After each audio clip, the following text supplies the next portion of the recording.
Here's my story. So this all happened a few years ago, I believe, when I had just gotten into the Sonic fandom. I was exploring an old Sonic forum until I found a post that intrigued me. It was a post linking to a supposedly lost Sonic fan game simply titled NULL.BAT. Unfortunately, I did not know what a BAT file was, but I downloaded it like a fool.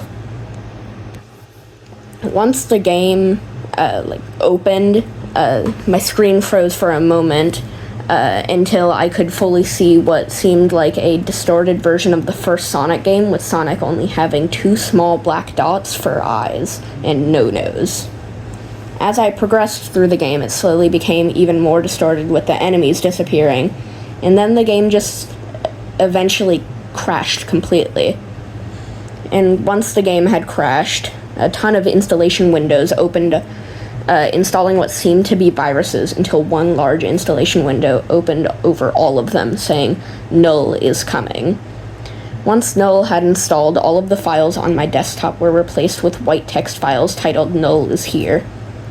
After a few seconds of silence, what I now know to be Null appeared on my screen and just stood there for a few seconds before opening its mouth and letting out an ungodly screech so loud it made me feel like my ears were bleeding. I did everything to stop the noise, like turning down the volume, but it did nothing until I grabbed a hammer and smashed my laptop to bits.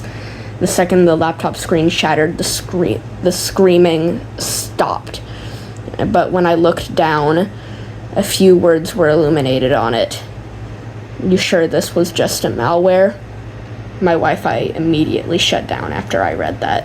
It seems when I had installed NULL.BAT, it came with a router worm that activated somehow after I smashed the computer.